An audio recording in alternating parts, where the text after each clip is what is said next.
नमस्कार, आप सभी का स्वागत है किराड़ू क्लासेस के इस बेहतरीन यूट्यूब चैनल के ऊपर। और मैं विष्णु कुमार आप सभी का हृदय की गहराई से स्वागत करता हूं। और मैं ईश्वर से उम्मीद करता हूं कि आप लोग जहां भी होंगे स्वस्थ होंगे, मस्त होंगे और ज़बरदस्त होंगे और अपनी तैयारी के अंदर बहुत बेहतर तरीके से लगे होंगे। तो आज के सेशन में हम बात करने जा रहे हैं साथियों, राजस्थान इतिहास से संबंधित कुछ क्वेश्चनों के बारे में जो हमारे एग्जाम के अंदर इंपॉर्टेंट हो सकते हैं साथियों, यानी इनसे एग्जाम में क्वेश्चन पूछा जा सकता है। और जो साथी किराड़ू क्लासेस के यूट्यूब चैनल के ऊपर पहली बार आए वह चैनल को सब्सक्राइब कर ले और साथ ही बेल आइकन को प्रेस भी कर दे, जिससे आने वाली वीडियो का नोटिफिकेशन आप तक पहुंच सके। सभी को गुड इवनिंग, जय श्री कृष्णा, राधे राधे, राम राम, कम्मा गणी, जय श्री श्याम। चलो करें आज के सेशन की शुरुआत। और आज के सेशन का हमारा पहला क्वेश्चन है साथियों, राजस्थान के एक राज्य का वह कौन सा शासक था जिसने बनारस हिंदू विश्वविद्यालय की स्थापना में महत्वपूर्ण भूमिका निभाई थी। अपने राजस्थान का एकमात्र ऐसा शासक था जिसने बनारस हिंदू विश्वविद्यालय की स्थापना के अंदर महत्वपूर्ण भूमिका निभाई थी। अब ऑप्शन है महाराणा फतेह सिंह उदयपुर, ऑप्शन बी महाराजा उमेद सिंह जोधपुर, ऑप्शन सी महाराजा मान सिंह प्रथम जयपुर, या महाराजा गंगा सिंह बीकानेर। आप जल्दी से कमेंट करके इसका राइट आंसर बता दे, इसका राइट आंसर कौन सा होगा। बिल्कुल सभी को गुड इवनिंग, गुड इवनिंग। बिल्कुल साहब है, क्या हो जाएगा इसका राइट आंसर? इसका अपना राइट आंसर हो जाएगा महाराजा गंगा सिंह। अरे कौन हो जाएंगे? महाराजा गंगा सिंह जी। महाराजा गंगा सिंह जी के द्वारा आर्थिक सहायता प्रदान की गई थी बनारस हिंदू विश्वविद्यालय को बनाने के अंदर। क्या की गई थी? आर्थिक सहायता प्रदान की गई थी साहब। क्या प्रदान की गई थी? आर्थिक सहायता, आर्थिक सहायता प्रदान की साहब, है ना। चलो आप इसका स्क्रीनशॉट ले सकते हो। उसके पश्चात हम अगले क्वेश्चन की तरफ विधिवत रूप से आगे बढ़ते हैं। बहुत बढ़िया। और भाई साहब क्वेश्चन नंबर 2 है, गंग नहर जो सबसे पुरानी नहरों में से एक है। एक नहर ऐसी है, कौन सी? गंग नहर, जो अपने राजस्थान की सबसे पुरानी नहरों में से एक नहर है। अब इसका निर्माण गंगा सिंह जी के द्वारा करवाया जाता है। किसके द्वारा? गंगा सिंह जी के द्वारा करवाया जाता है। और गंगा सिंह जी के द्वारा इस नहर का निर्माण कब करवाया जाता है? ऑप्शन है 1930 में, ऑप्शन बी 1927 में, ऑप्शन सी 1944 में, ऑप्शन डी 1932 में। आप जल्दी से कमेंट करके बता दीजिएगा इसका राइट आंसर कौन सा हो जाएगा। बिल्कुल बिल्कुल, बहुत बढ़िया। कब? अक्टूबर 1927 में। कब करवाया जाता है? 1927 में। और 1927 में भी कब? अक्टूबर के माह के अंदर। कब? अक्टूबर के माह के अंदर। अब एक नहर है साहब, कौन सी नहर? गंग नहर। कौन सी नहर है? गंग नहर। अब गंग नहर का निर्माण का पता चल गया आपको कि निर्माण तो गंगा सिंह जी ने करवाया था साहब। किसने? गंगा सिंह जी ने करवाया। बिल्कुल ये भी क्लियर है कि गंग नहर का निर्माण गंगा सिंह जी ने करवाया। और कब करवाते हैं? 1927 में। कब करवाते हैं? 1927 में करवाते हैं। अब एक गंग नहर है ना, कौन सी नदी से निकाली गई है? एक नदी है सतलज नदी। कौन सी नदी? सतलज नदी से। सतलज नदी से निकाली गई, सतलज नदी से निकाली गई है। और सतलज नदी के बारे में भी आपको पूछे कि सतलज नदी से भी कहाँ पे? सतलज नदी पंजाब में से। कहाँ से? पंजाब से। और पंजाब से भी पूछेगी, पंजाब से कहाँ से निकाले? पंजाब से फिरोजपुर से। कहाँ से? फिरोजपुर के अंदर एक स्थान है हुसैनी वाला। कहाँ से? फिरोजपुर से। कहाँ? फिरोजपुर। और फिरोजपुर के अंदर एक स्थान है साहब, कौन सा? हुसैनी वाला। कौन सा वाला रे भाई साहब? हुसैनी वाला। वहां से निकाली गई कौन सी नहर? यह नहर निकाली जाती है गंग नहर। कौन सी नहर? गंग नहर। अब गंग नहर का उद्घाटन किसके द्वारा किया जाता है साहब? क्या? जो गंग नहर है इसका उद्घाटन किसके द्वारा किया जाता है? गंग नहर का उद्घाटन किया जाता है वाइस राय थे। कौन? Lord Irwin. कौन? वाइस राय, लॉर्ड इरविन के द्वारा। वाइस राय कौन थे? लॉर्ड इरविन के द्वारा गंगा नहर का उद्घाटन किया जाता है। और गंगा नहर का उद्घाटन ये भी कहाँ पे किया जाता है? ये भी पूछे ना आपको कि श्री गंगानगर के अंदर शिवपुर हेड से किया जाता है साहब, ना। कहाँ से? श्री गंगानगर के अंदर शिवपुर हेड से किया जाता है। चलो स्क्रीनशॉट ले लीजिएगा इसका। गंगा नहर के बारे में, गंगा नहर का निर्माण 1927 में करवाया जाता है। सतलज नदी से निकाली जाती है। और कहाँ से? सतलज नदी पंजाब की फिरोजपुर में हुसैनी वाला स्थान से निकाली जाती है। और उद्घाटन लॉर्ड इरविन के द्वारा किया जाता है साहब। चलो स्क्रीनशॉट ले लीजिएगा इसका। उसके पश्चात हम अगले क्वेश्चन की तरफ विधिवत रूप से आगे बढ़ेंगे। बहुत बढ़िया। और अगला क्वेश्चन है भाई साहब आपके सामने, राजपूतों के किस वंश ने जयपुर रियासत पर शासन किया था? अब अपना राजपूताना था, इसके अंदर एक वंश था साहब, सॉरी एक रियासत थी। कौन सी? जयपुर रियासत। कौन सी रियासत थी? जयपुर रियासत। अब ये जयपुर रियासत है ना, इस पर किसने शासन किया था? क्या सिसोदिया वंश ने शासन किया था? ऑप्शन बी कच्छावा वंश ने शासन किया था। ऑप्शन सी राठौड़ वंश ने शासन किया था। ऑप्शन डी हाडा वंश ने शासन किया था। तो जल्दी से बता दीजिएगा। बिल्कुल बिल्कुल सभी का आंसर आ रहा है, कच्छावा राजवंश। कौन सा? कच्छावा राजवंश ने शासन किया था। किन्होंने किया था रे भाई साहब? कच्छावा राजवंश से। कच्छावा राजवंश ने कहाँ पे शासन किया था? कच्छावा राजवंश ने जयपुर रियासत पर शासन किया था। कौन सी रियासत पर? जयपुर रियासत पर शासन किया था। अब यहाँ पे आया है राठौड़ राजवंश। कौन सा राजवंश रे भाई साहब? राठौड़ राजवंश। राठौड़ राजवंश कहाँ पे शासन करते हैं? जोधपुर और बीकानेर के अंदर। कहाँ पे? जोधपुर और बीकानेर पे। जोधपुर और बीकानेर पे कौन शासन किया करते थे? बिल्कुल कौन रे भाई साहब? राठौड़ राजवंश। कौन? राठौड़ राजवंश। अब यहाँ पे आया है कौन सा राजवंश? हाडा राजवंश। कौन सा राजवंश रे भाई साहब? हाडा राजवंश। हाडा राजवंश कहाँ पे शासन करते थे, यानी कौन सी रियासत पे शासन करते थे?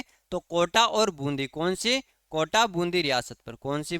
कोटा और बूंदी रियासत पर शासन किया था। कौन से वंश ने? हाडा राजवंश ने। अब यहाँ पे आया है साहब एक सिसोदिया। कौन सा वंश? सिसोदिया वंश। सिसोदिया वंश ने शासन किया था कहाँ पे? उदयपुर के अंदर। कहाँ पे किया था रे भाई साहब? उदयपुर के अंदर किया था। एक आते पिंडारी। कौन? पिंडारी। अब पिंडारी, पिंडारियों ने कहाँ पे शासन किया था? टोंक रियासत पर। कौन सी रियासत पर? टोंक रियासत पर। एक आते परतियार वंश। कौन सा वंश? परतियार वंश। परतियार वंश। अबे परतियार वंश है। परतियार वंश ने कहां पर शासन किया था? बिल्कुल परतियार वंश ने मारवाड़ के अंदर शासन किया था। कहां पे? मारवाड़ रियासत पे। मारवाड़ रियासत पर किनके द्वारा शासन किया जाता है? बिल्कुल परतियार वंश के द्वारा। टोंक रियासत पर पिंडारियों के द्वारा। कोटा बूंदी रियासत पर हाडा और जोधपुर बीकानेर द्वारा राठौड़ राजवंश। और जयपुर रियासत पर कच्छावा राजवंश शासन करते हैं। और सिसोदिया राजवंश कहाँ पे? उदयपुर के अंदर।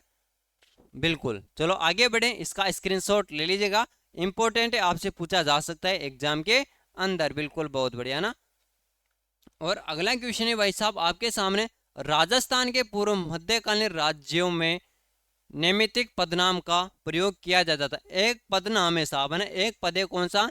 नैमित्तिक। कौन सा? नैमित्तिक। अब ये नैमित्तिक पद का प्रयोग किसके लिए किया जाता था? क्या राज के वियोग के लिए किया जाता था? ऑप्शन बी लोक स्वास्थ्य विभाग के प्रमुख के लिए किया जाता। ऑप्शन सी राजकीय ज्योतिष के लिए किया जाता। ऑप्शन डी मुख्य न्यायिक अधिकारी के लिए किया जाता है। बिल्कुल इंपॉर्टेंट क्वेश्चन है साहब, यहाँ से क्वेश्चन टपकने वाला है। अब बताइएगा इसका राइट आंसर कौन सा होगा? बिल्कुल बहुत बढ़िया। कौन सा होगा? ऑप्शन सी इसका राइट आंसर होगा। राजकीय ज्योतिष के लिए होता है ना, यानी राजकीय ज्योतिष के लिए कौन से पद का प्रयोग होता था? नैमित्तिक। कौन से पद का? नैमित्तिक पद का प्रयोग हुआ करता था साहब। अभी इसके बारे में बात करें ना अपन, राजकीय ज्योतिष के लिए। अभी जो कोई राज दरबार था, कोई रियासत थी, उसके अंदर जो ज्योतिष हुआ करता था, उसके लिए नैमित्तिक का प्रयोग क्या करता था ना।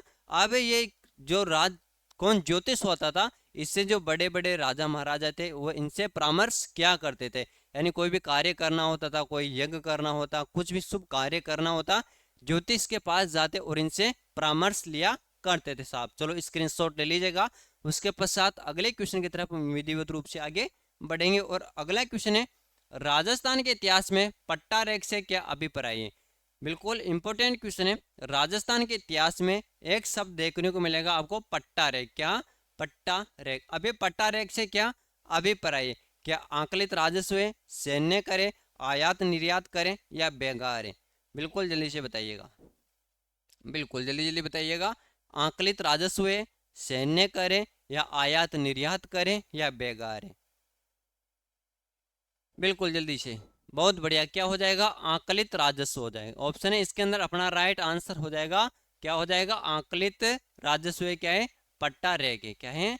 पट्टा रेख। सैन्य कर भी नहीं है, आयात निर्यात कर भी नहीं। सैन्य कर सेना के द्वारा लिया जाता था कर, आयात निर्यात किसी वस्तु को खरीदते या बेचते थे तो उस पे कर लगता था। और बेगार होती थी, यानी कोई आदमी अपन है और अपन बाजार के अंदर जा रहे हैं तो किसी ने काम बता दिया कि ले बेटा ये काम मेरा कर देना, तो वो बेगार हो गई, मतलब बेगार के बदले कोई पैसे वैसे नहीं मिलते हैं। चलो आगे बढ़ते हैं। मध्यकालीन राजस्थान के राज्यों में शासक के बाद सबसे महत्वपूर्ण अधिकारी जाना जाता था। अब मध्यकालीन राजस्थान है, मध्यकालीन राजस्थान के राज्यों में शासक के बाद, यानी कोई शासक है राजा है, उसके बाद महत्वपूर्ण अधिकारी कौन होता था? क्या महात्म्य के रूप में, मुख्यमंत्री के रूप में, या संधि विग्रह के रूप में, या प्रधान के रूप में? तो जल्दी से बताइएगा कि राजा के बाद सबसे बड़ा पद किनका होता था, यानी सबसे महत्वपूर्ण अधिकारी कौन माना जाता था? बिल्कुल, बहुत बढ़िया। कौन? प्रधान के रूप में। कौन? प्रधान के रूप में। अब ये प्रधान है ना भाई साहब, ये प्रधान इनको क्या कहा जाता है? कभी कभी इनको प्रधानमंत्री भी कहा जाता है। क्या कहा जाता है? कभी कभी इनको प्रधानमंत्री भी कहा जाता है। चलो आप इसका स्क्रीनशॉट ले लीजिएगा। उसके पश्चात हम अगले क्वेश्चन की तरफ विधिवत रूप से आगे बढ़ते हैं। और अगला क्वेश्चन है, त्याग भूमि के संपादक कौन थे? बिल्कुल, एक के त्याग भूमि क्या है भाई साहब? त्याग भूमि। अब त्याग भूमि के संपादक के बारे में बताना है कि त्याग भूमि के संपादक कौन थे साहब? बिल्कुल साहब, जल्दी से बताइएगा कौन थे? त्याग भूमि के संपादक क्या हरिभाऊ उपाध्याय थे, या जयनारायण व्यास थे, देवीदत्त त्रिपाठी थे, या ऋषिदत्त मेहता थे? कौन थे भाई साहब, है ना? बिल्कुल साहब, कौन थे? बहुत बढ़िया, हरिभाऊ उपाध्याय थे। कौन थे भाई साहब? हरिभाऊ उपाध्याय। यह त्याग भूमि के संपादक थे। कौन थे? त्याग भूमि के संपादक थे। एक सेकंड, है ना?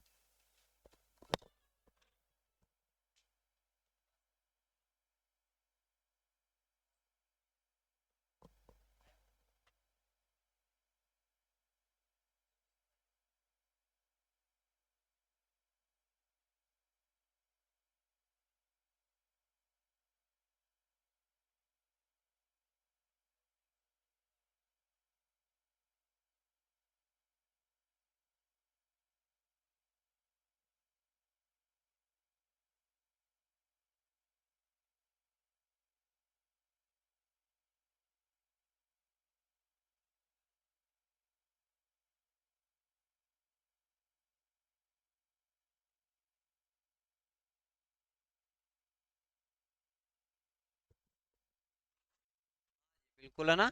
कौन थे त्याग भूमि के संपादक? त्याग भूमि के संपादक थे कौन? हरिभाऊ उपाध्याय। और इसको संपादित कब किया जाता है ये भी इंपॉर्टेंट है कि त्याग भूमि के संपादक तो थे हरिभाऊ उपाध्याय, और इनको संपादित किया जाता है 1927 के अंदर। कब किया जाता है? 1927 के अंदर इसको संपादित किया जाता है। एक है तरुण राजस्थान। क्या? तरुण राजस्थान। अब तरुण राजस्थान के बारे में भी आपको ध्यान रखना है कि तरुण राजस्थान है, तरुण राजस्थान के संपादक कौन थे? जय नारायण व्यास। कौन थे? जय नारायण व्यास। जय नारायण व्यास। यानी तरुण राजस्थान है, तरुण राजस्थान के संपादक कौन थे? तरुण राजस्थान के संपादक थे जय नारायण व्यास। और इसको प्रकाशित कहां से किया जाता है? ब्यावर से। कहां से? ब्यावर से प्रकाशित किया जाता है साहब, है ना? चलो और बात करें, एक है नवीन राजस्थान। कौन सा राजस्थान? नवीन राजस्थान। नवीन राजस्थान के संपादक भी कौन थे? तो नवीन राजस्थान के संपादक भी थे भाई साहब कौन? जय नारायण व्यास। यानी तरुण राजस्थान के संपादक जय नारायण व्यास, और नवीन राजस्थान इसके संपादक भी कौन थे? इसके संपादक भी थे कौन? जय नारायण व्यास। चलो स्क्रीनशॉट ले लीजिएगा इसका। उसके पश्चात हम अगले क्वेश्चन की तरफ विधिवत रूप से आगे बढ़ेंगे। बहुत बढ़िया। और अगला क्वेश्चन है भाई साहब आपके सामने, स्वतंत्रता पूर्व राजस्थान का निम्नलिखित में से कौन सा समाचार पत्र आर्य समाजी विचारधारा का संवर्धक नहीं था? इंपॉर्टेंट क्वेश्चन है कि स्वतंत्रता पूर्व राजस्थान का निम्नलिखित में से कौन सा समाचार पत्र आर्य समाजी विचारधारा का संवर्धक नहीं था? ऑप्शन है देश हितैषी, ऑप्शन बी जनहितकारक, ऑप्शन सी परोपकारक, ऑप्शन डी राजपूताना गजट। बिल्कुल जल्दी से बताइएगा इसका राइट आंसर कौन सा हो जाएगा? बिल्कुल क्या हो जाएगा इसका राइट आंसर? राजपूताना गजट हो जाएगा। कौन सा गजट रे भाई साहब? राजपूताना गजट इसका राइट आंसर हो जाएगा।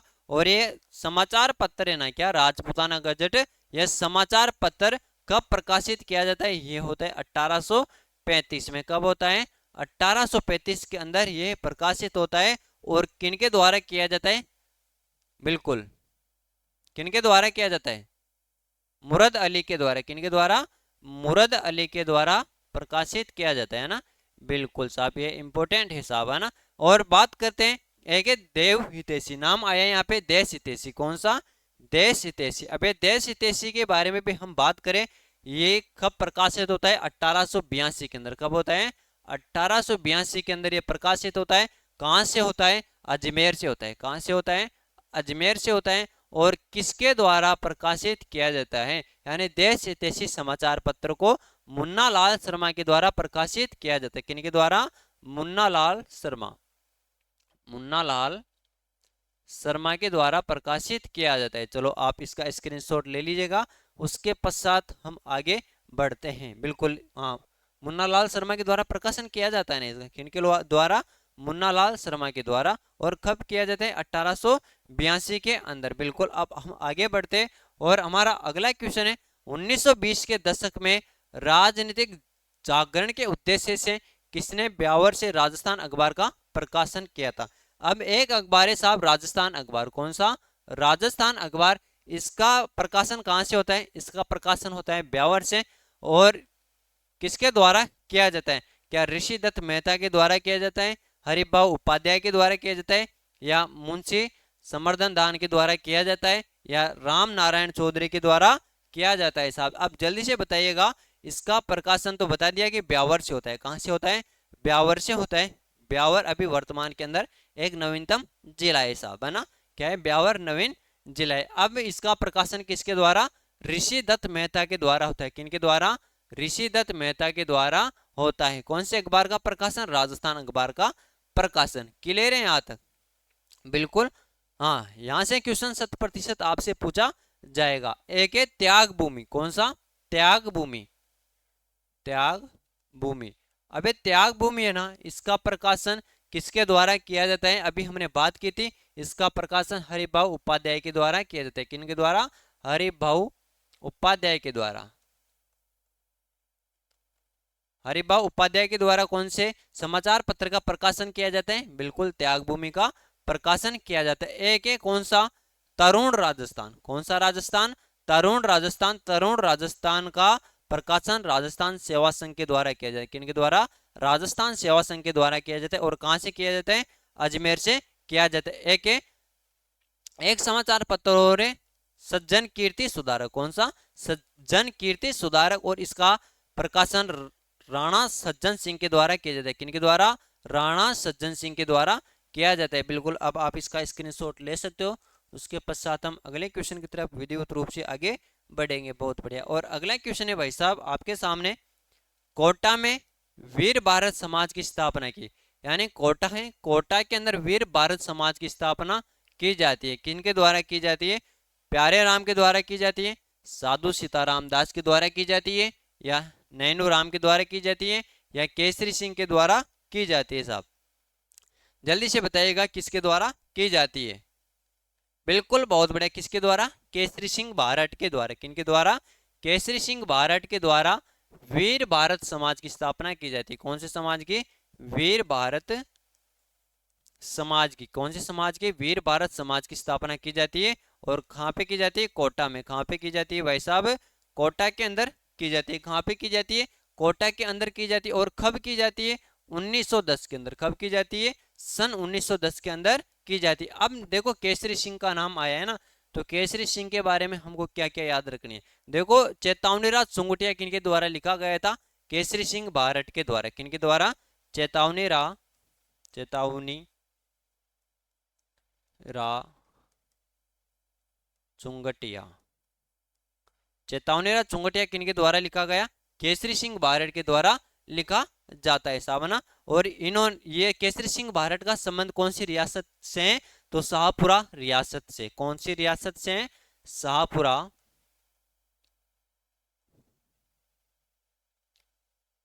शाहपुरा रियासत से इनका संबंध है। कौन सी रियासत से संबंध है, शाहपुरा रियासत से केसरी सिंह भारत का संबंध है। इनके द्वारा वीर भारत समाज की स्थापना की जाती है। और कब की जाती है? 1910 में। कहाँ पर की जाती है? कोटा के अंदर। और इनके द्वारा चेतावनीरा चुंगटिया भी लिखा गया था। अब आप इसका स्क्रीनशॉट ले लीजिएगा। उसके पश्चात हम अगले क्वेश्चन की तरफ विधिवत रूप से आगे बढ़ते हैं। और अगला क्वेश्चन है भाई साहब आपके सामने, राजपूताना मध्य भारत सभा का प्रथम अधिवेशन सन 1919 में कहां पे हुआ था? बहुत बढ़िया क्वेश्चन है, इंपॉर्टेंट क्वेश्चन है कि राजपूताना मध्य भारत सभा, कौन सी सभा? राजपूताना मध्य भारत सभा का प्रथम अधिवेशन होता है। कौन सा अधिवेशन होता है? प्रथम अधिवेशन होता है। यह कब होता है? यह 1919 में होता है। देखो कितनी बातें क्लियर हो गई। राजपूताना मध्य भारत सभा का प्रथम अधिवेशन कब होता है?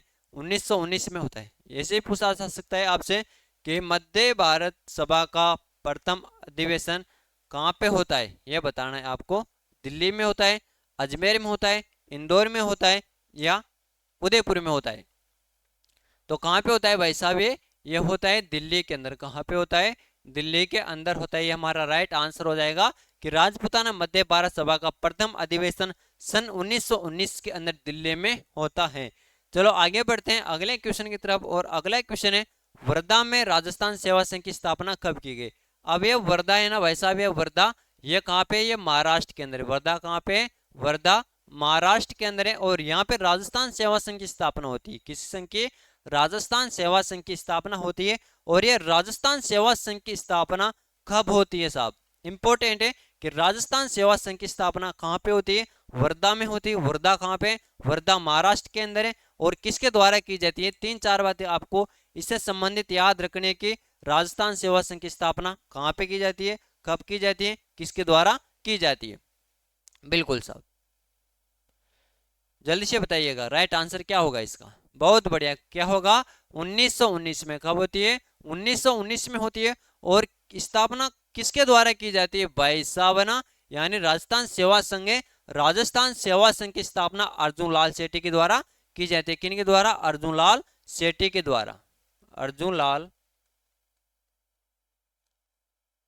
सेठी के द्वारा की जाती है साहब, है ना? किनके द्वारा? अर्जुन लाल सेठी के द्वारा वर्धा महाराष्ट्र में राजस्थान सेवा संघ की स्थापना सन 1919 के अंदर की जाती है। चलो आगे बढ़ते हैं अगले क्वेश्चन की तरफ। और अगला क्वेश्चन है, उस क्रांतिकारी महिला का नाम बताइए जिसने बिजोलिया किसान आंदोलन में भाग लिया और उसे गिरफ्तार किया गया तथा 1930 के सत्याग्रह और 1932 के सविनय अवज्ञा आंदोलन में भाग लिया और जेल गई। बिल्कुल इंपॉर्टेंट क्वेश्चन है। 100% ऐसा एक क्वेश्चन आपको एग्जाम में देखने को अवश्य मिलेगा। बताइएगा कौन है? ऑप्शन है Rama Devi, option B Ratna Shastri, option C Anjana Devi Chaudhary, या ऑप्शन डी किशोरी देवी। यानी ऐसी क्रांतिकारी महिला का नाम बताइए जिसने बिजोलिया किसान आंदोलन में भाग लिया, उसे गिरफ्तार किया गया तथा 1930 के सत्याग्रह में भी उन्होंने भाग लिया, 1932 के सविनय अवज्ञा आंदोलन भी उन्होंने भाग लिया और फिर वह जेल गई। कौन है साहब? बिल्कुल, बहुत बढ़िया, कौन है? रमा देवी। कौन है भाई साहब? रमा देवी। रमा देवी ऐसी क्रांतिकारी महिला थी जिन्होंने बिजोलिया किसान आंदोलन के अंदर भी भाग लेती है, 1930 में सत्याग्रह के अंदर भी भाग लेती है और 1932 के अंदर सविनय अवज्ञा आंदोलन के अंदर भी भाग लेती है साहब। ये बातें आपको ध्यान रखनी। अब नाम आया यहाँ पे रत्ना शास्त्री का। किनका? रत्ना शास्त्री का। अब ये रत्ना शास्त्री है ना, इनके बारे में हमको एक दो बातें याद रखनी है। अब रत्ना शास्त्री के द्वारा वनस्थली विद्यापीठ की स्थापना की जाती है। किनकी? वनस्थली विद्यापीठ की स्थापना। वनस्थली विद्यापीठ की स्थापना, विद्यापीठ की स्थापना। वनस्थली विद्यापीठ की स्थापना किसके द्वारा की जाती है? तो आपको बताना है कि वनस्थली विद्यापीठ की स्थापना किसके द्वारा? रत्ना शास्त्री के द्वारा की जाती है। और कब की जाती है? बिल्कुल भाई साहब, ये भी इंपॉर्टेंट हो जाता है, 1939 में। क्लियर है? चलो स्क्रीनशॉट ले लीजिएगा इसका। उसके पश्चात हम अगले क्वेश्चन की तरफ आगे बढ़ते हैं। हाँ, हीरालाल शास्त्री की पत्नी थी। अगला क्वेश्चन है, क्रांतिकारी जिसे महंत प्यारेलाल हत्याकांड की सजा मिली थी, यानी ऐसा कौन सा क्रांतिकारी है जिसे महंत प्यारेलाल हत्याकांड में सजा मिली थी? किसमें? महंत प्यारेलाल हत्याकांड में सजा मिली थी। क्या जोरावर सिंह को, श्यामजी कृष्ण वर्मा को, केसरी सिंह भारत को, या विजय सिंह पथिक को? तो जल्दी से बताइएगा इसके अंदर हमारा राइट आंसर कौन सा हो जाएगा? बिल्कुल साहब, कौन सा? केसरी सिंह भारत। कौन सा हो जाएगा? केसरी सिंह भारत हमारा राइट आंसर हो जाएगा। और यहाँ पे नाम आया महंत प्यारेलाल हत्याकांड। कौन सा? महंत प्यारेलाल हत्याकांड। यह कब होता है? यह होता है 25 जून 1912 को। कब होता है? 25 जून 1912 को होता है। कब होता है? महंत प्यारेलाल हत्याकांड 25 जून 1912 को होता है। और इसके अंदर केसरी सिंह भारत को सजा मिली थी साहब। चलो स्क्रीनशॉट ले लीजिएगा इसका। उसके पश्चात हम अगले क्वेश्चन की तरफ विधिवत रूप से आगे बढ़ेंगे। और अगला क्वेश्चन है, निम्नलिखित में से कौन सा स्थल राजस्थान में 1857 की क्रांति का केंद्र नहीं था? आप जल्दी से बताइएगा। यहाँ पे कुछ केंद्र दे रखे जो 1857 की क्रांति से संबंधित है। अब इसके अंदर से ऐसा केंद्र कौन सा है जो 1857 के केंद्र नहीं था? बिल्कुल, option A Ajmer, option B Jaipur, option C Neemuch, option D आवा।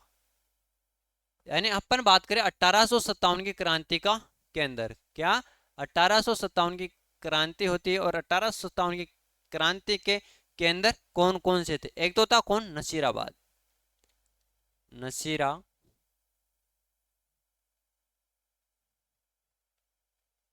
नसीराबाद छावनी थी कि नहीं थी रे भाई साहब? नसीराबाद छावनी थी या नहीं थी? अरे नसीराबाद छावनी थी, है ना। और कौन कौन सी छावनियां थी? और बात करते हैं, एक है नीमच। कौन? नीमच। और कौन थी? एरिनपुरा।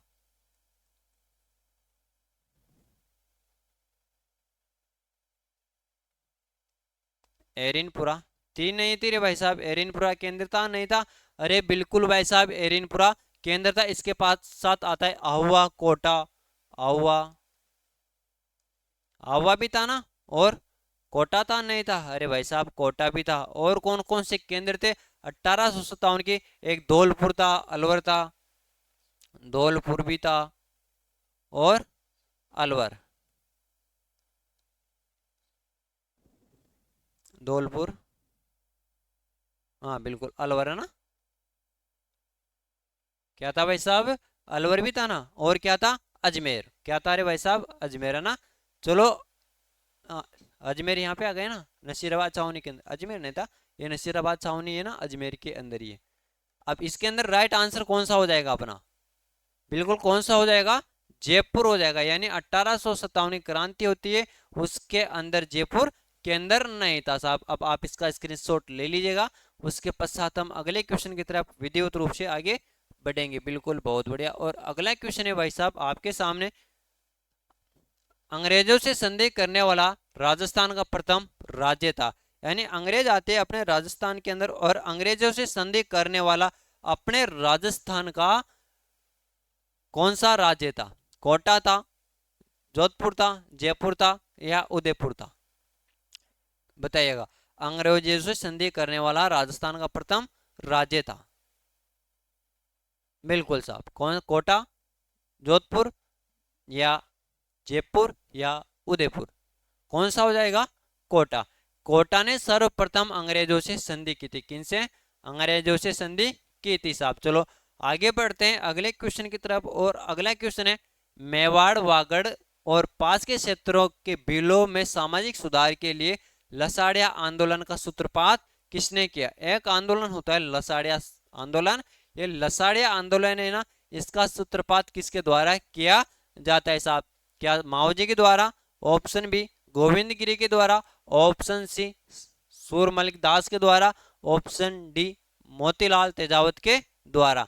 तो किसके द्वारा सूत्रपात किया जाता है? तो मोतीलाल तेजावत के द्वारा, सॉरी माओ जी के द्वारा। किनके द्वारा?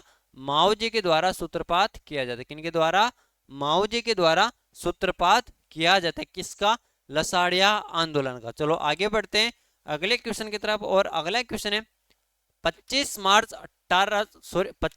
1948 को गठित राजस्थान संघ का मुख्यमंत्री बनाया गया था। अब ये क्वेश्चन आ गया अपने राजस्थान के एकीकरण से संबंधित। क्या अपना राजस्थान का एकीकरण होता है उससे संबंधित एक क्वेश्चन है कि 25 मार्च 1948 को गठित राजस्थान संघ, कौन सा संघ? राजस्थान संघ। अब राजस्थान संघ का मुख्यमंत्री किसको बनाया गया था? क्या जयनारायण व्यास को बनाया गया था? ऑप्शन बी गोकुल लाल असावा को बनाया जाता है, ऑप्शन सी गोकुल भाई भट्ट को बनाया जाता है, या ऑप्शन डी हीरालाल शास्त्री को बनाया जाता है साहब? बिल्कुल किनको बनाया जाता है मुख्यमंत्री? गोकुललाल असावा को। किनको? गोकुललाल असावा को मुख्यमंत्री बनाया जाता है। अब आप इसका स्क्रीनशॉट ले लीजिएगा। उसके पश्चात हम अगले क्वेश्चन की तरफ विधिवत रूप से आगे बढ़ते हैं। और अगला क्वेश्चन है, राजपूताना की किस रियासत में आजाद मोर्चे की स्थापना हुई? अब अपना राजस्थान है, अपने राजस्थान के अंदर एक रियासत ऐसी है जिसके अंदर आजाद मोर्चे की स्थापना होती है। अब वो कौन सी रियासत है? जोधपुर है, जोधपुर है, जयपुर है, कोटा है, या बीकानेर है? कौन सी रियासत के अंदर आजाद मोर्चे की स्थापना होती है? बिल्कुल साहब, कौन सी रियासत है? बिल्कुल जयपुर रियासत। कौन सी रियासत है? जयपुर रियासत। जयपुर रियासत के अंदर आजाद मोर्चे की स्थापना होती है। और चलते हैं अगले क्वेश्चन की तरफ। और हमारी क्लास का अंतिम क्वेश्चन है, किस युद्ध को काला घोड़ा युद्ध का भी कहा जाता है? यानी कौन सा युद्ध है जिसको काला घोड़ा का युद्ध भी कहा जाता है?